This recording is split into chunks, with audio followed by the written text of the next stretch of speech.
আর এই নোটকাণ্ডের ছায়ার মধ্যেই আজকে 3টি কেন্দ্রে উপনির্বাচন। আমরা চোখ রাখবো উপনির্বাচনের খবরে।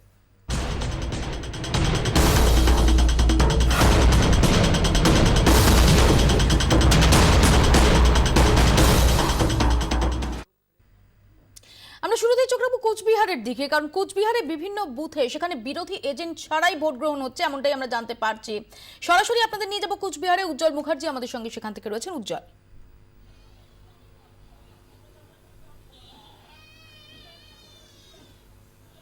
মৌপ্রিয়া, দেখো আমরা দাঁড়িয়ে রয়েছি দিনহাটার 7 নম্বর বুথের সামনে এবং আমি প্রথমে মিন্টুকে দেখাতে বলবো যে এখানে পুলিশ রয়েছে, কিন্তু আধা সামরিক বাহিনী কেউ নেই, পর্যাপ্ত পরিমাণে পুলিশ রয়েছে এবং ভোটের লাইন কিন্তু কার্যত ফাঁকা। 2-4 করে আসছেন, তারা ভোট দিচ্ছেন এবং এই ভোট কেন্দ্রের সামনে এসেই আমাদের সঙ্গে দেখা হয়ে গেল যে এখানকার তৃণমূল কংগ্রেসের যিনি নেতা, এই ওয়ার্ডের যিনি সভাপতি, তার সঙ্গে। কেমন হচ্ছে ভোট? খুব ভালো হচ্ছে। মানে এখানে বিরোধীদের অভিযোগ করা হচ্ছে যে বিরোধীদের কোনো এজেন্ট নেই এবং তারা ভেতরে কাউকে মানে আপনারা বসতে দেননি। অভিযোগ সত্যি? না, আমরা বসতে দিইনি, এমন কোনো কথা নেই। সাধারণ মানুষ আমাদের পক্ষে, মমতা বন্দ্যোপাধ্যায়ের পক্ষে সবাই, এবং আমাদের যে কার্যকলাপ যে এবং সাধারণ মানুষ খুব খুশি।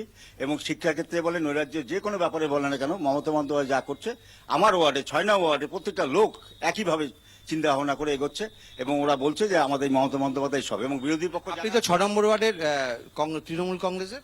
হ্যাঁ, আমি ওয়ার্ড কমিটির তৃণমূল কংগ্রেসের একজন ব্যক্তি আর কি, সম্পাদক। হ্যাঁ হ্যাঁ। আচ্ছা, যেটা বারবার অভিযোগ করছে যে আপনি এবং আপনারা যারা রয়েছেন তারা এই বুথের সামনে দাঁড়িয়ে রয়েছেন, 100 মিটারের মধ্যে রয়েছেন, আপনারা প্রভাবিত করছেন, ভয় দেখাচ্ছেন। অভিযোগ সত্যি? হ্যাঁ, না, সংবিধান যেভাবে করে দিয়েছে আমাদের, উপনির্বাচন যেভাবে হওয়ার কথা, প্রশাসনের দিক থেকে যে নিয়ম রাখা হয়েছে সেই নিয়ম রেখে আমরা কাজ করছি। এবং আমরা 200 মিটার আরো অনেক পরে আমরা আমাদের বুথ করেছি, একটা ছোট্ট ঘর, ছোট্ট একটা বেঞ্চ টেবিল নিয়ে বসছি সাধারণ মানুষকে হেল্প করার জন্য। অনেকে নাম্বার জানেন না, অনেকে সিরিয়াল নাম্বার জানেন না এবং বুথ নাম্বার জানেন না, তাদের আমরা সেই ব্যবস্থাটা করে দেওয়ার ব্যবস্থা করছি, সেটা বহু দূরে নিয়ম মেনে। এইটা মূলত নিয়ম মেনেই হচ্ছে, মানে বাইরে কোনো কাজ করছি মানে এই ভেতরে থাকা বা এই যে থাকা মানে যারা ভোট দিতে এসছে সেই লোকই আছে, তাছাড়া বাইরে কোনো আমাদের কর্মী নেই, ভিতরে কোনো কর্মী আমাদের নেই, কেউ যায়নি এবং এই নিয়ে কেউ কোনো আমাদের প্রতিবাদ করেনি এবং বিরোধী পক্ষ কেউ নেই, থাকার প্রশ্নও নেই। সাধারণ মানুষ আমাদেরকে ভালোবাসে, আমাদেরকে ভোট দিবে, সেই জন্য এসছে, স্বতঃস্ফূর্তভাবে ভোট দিচ্ছে। এখন অব্দি 300 ভোট আমাদের হয়ে গেছে এবং আশা করি আমাদের 1600 কত ভোট আছে, পুরো ভোটটি আমরা পাবো। এখানে বিজেপি বা বাম বা কংগ্রেস কোনো এজেন্টই তো নেই? কোনো এজেন্টই নেই এবং কোনো নেতা নেত্রীও এখানে নেই।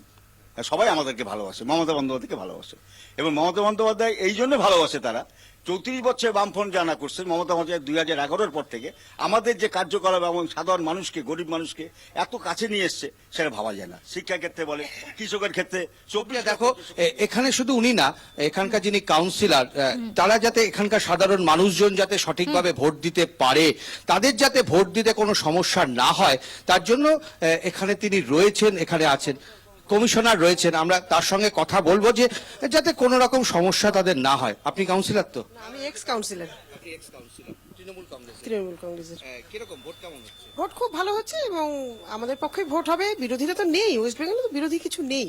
উজ্জ্বল, ধন্যবাদ। উজ্জ্বল মুখার্জি আমাদের সঙ্গে এতক্ষণ সরাসরি কথা বলেন।